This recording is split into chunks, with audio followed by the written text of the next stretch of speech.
What appealed to me was that George Lucas, who wrote it and also directed it, didn't want a damsel in distress, didn't want your stereotypical princess, you know, sort of a victim, frightened, incapable of dealing with the situation without the guys. So he wanted a fighter. He wanted someone who was independent. And that's what appealed to me about that part, yeah.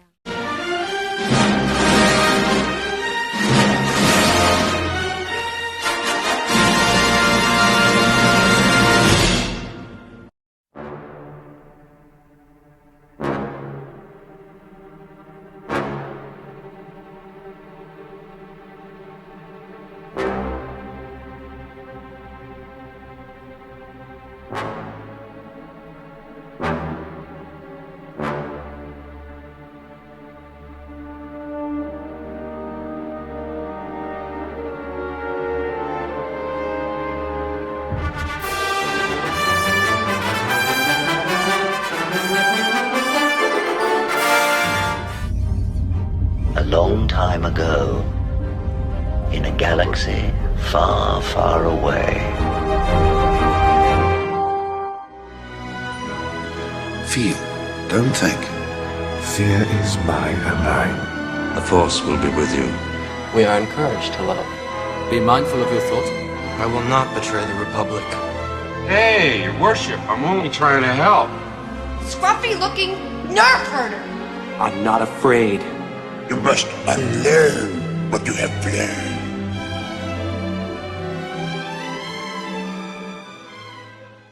So, just for some historical perspective, this is the famous Hollywood gossip columnist of the golden era, Hedda Hopper.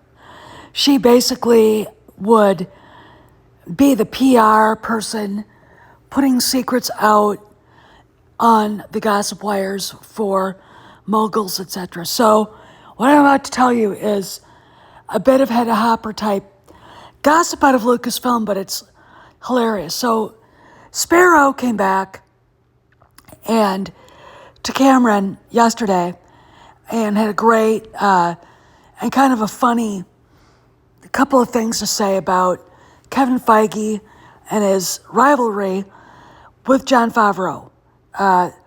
Feige likes to run around repeating the black pill shit that Star Wars is dead, acting like, you know, a junior high schooler nerd boy. And sure, Deadpool and Wolverine have done well.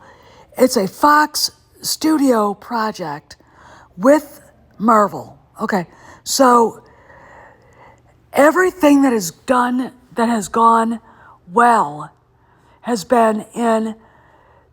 coincided with Marvel working with Sony and with Fox, etc. Okay, so it's not like Feige really did this all on his own, but it's still a great success. And I think it's more of a reflection on Kennedy than it is on Favreau, but apparently Feige's having his fun with Jon Favreau. And, you know, John's like, whatever, man. You know, John's pretty much put Skeleton Crew now in the driver's seat as far as where Star Wars is going to go, at least for the next year while they film Mando and Grogu. The thing about this is Feige really right? Have they turned a corner?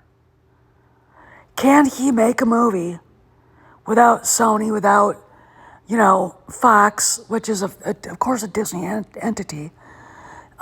So you really got to take that into consideration when you kind of say, hey, sell your horses, pal, because Disney owns Fox. Okay. But, like, what's he going to do with the new Captain America movie coming out, New World Order? He's got Harrison Ford playing Thunderbolt Ross and also the Red Hulk. And the interviews about that were hilarious. You know, and what happens here is Feige right? And I would say no. Feige brought up how badly The Acolyte did, and everybody's going, Favreau's like, and? Because in reality, that show's all Kathleen Kennedy, not Jon Favreau. Jon had absolutely nothing to do with it.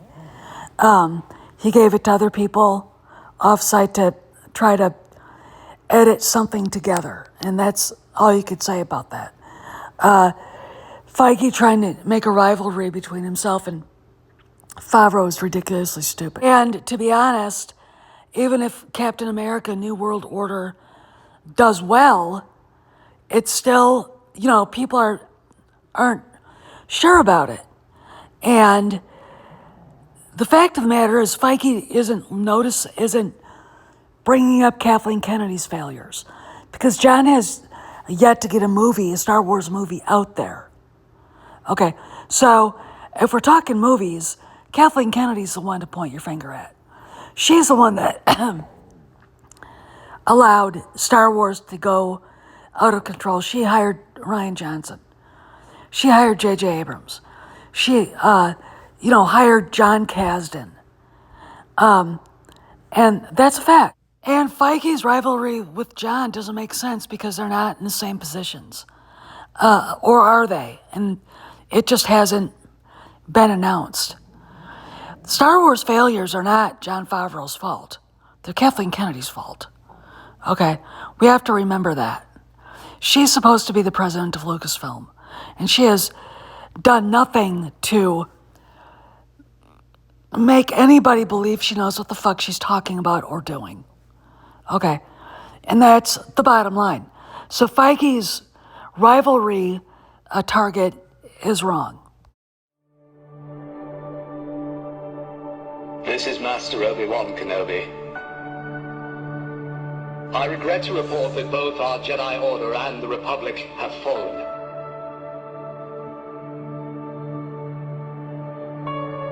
With the dark shadow of the Empire rising to take their place.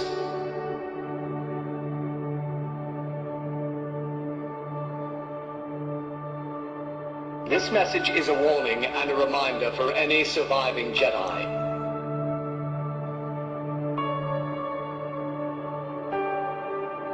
Trust in the Force. Do not return to the temple. That time has passed. And our future is uncertain. We will each be challenged. Our trust, our faith, our friendships.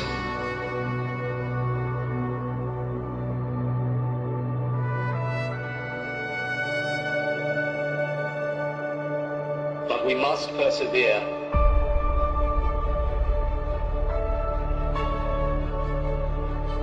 And in time, a new hope will emerge.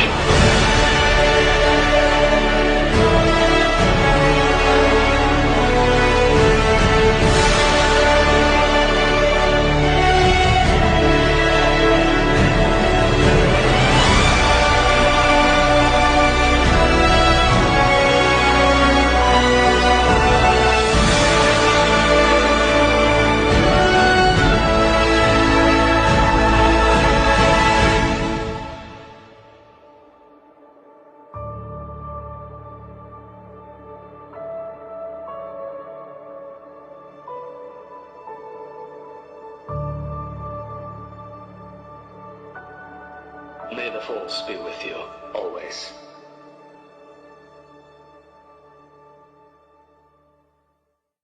So here's the other hilarious part of the Lucasfilm gossip mill. Apparently, Jon Favreau, out of the goodness of his mercenary heart, invited Leslie Headland to a screening of Skeleton Crew. And she declined. And he did it so she could see how you do Star Wars, what it's supposed to look like, what it's supposed to feel like. And it literally is such a hilarious yet condescending thing for John to do, and I absolutely applaud him for that. Because, this is the guy who told anybody who would listen, the Acolyte is trash, it's going to fail, I don't want to put it out there. He's also the guy that looked around and told people, that is the worst piece of fan film I've ever seen in my life. And nobody at Lucasfilm is defending the Acolyte out loud.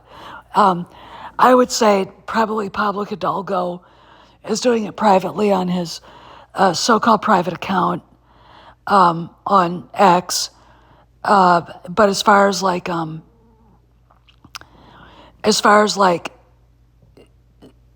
other people, they're not talking about it.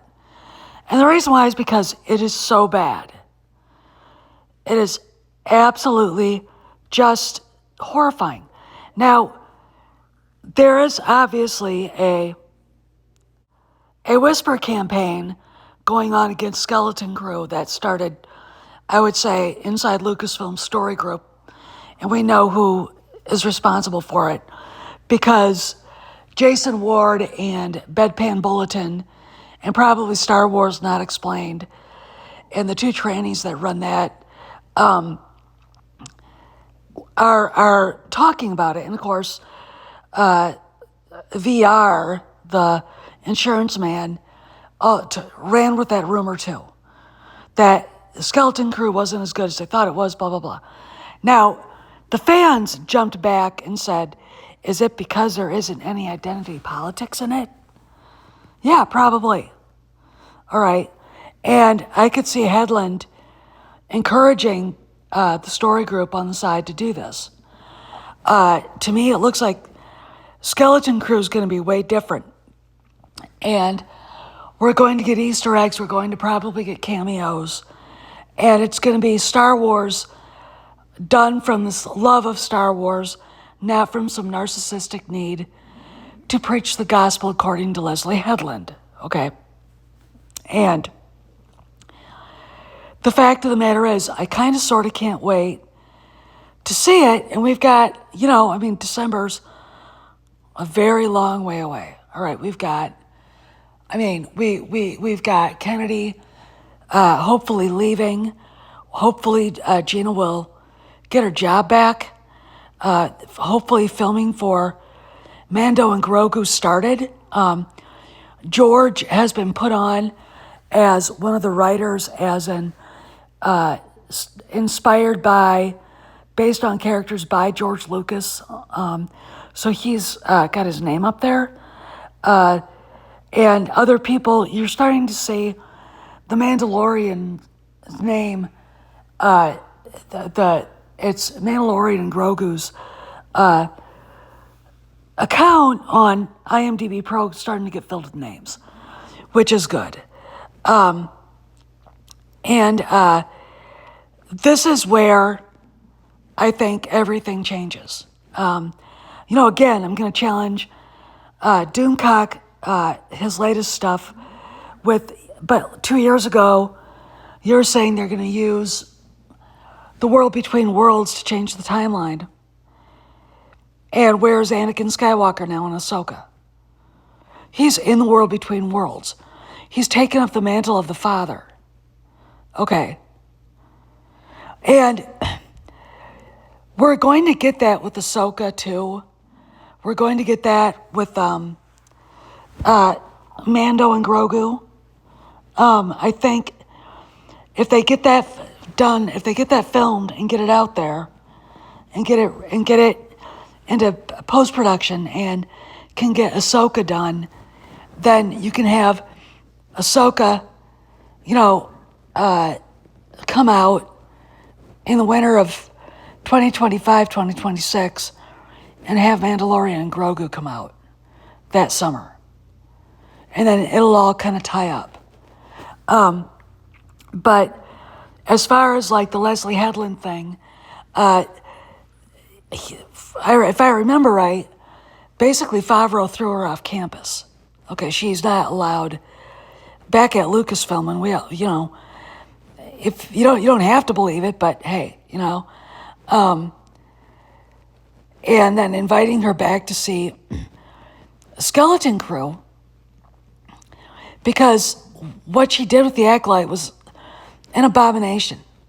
It was offensive. Okay.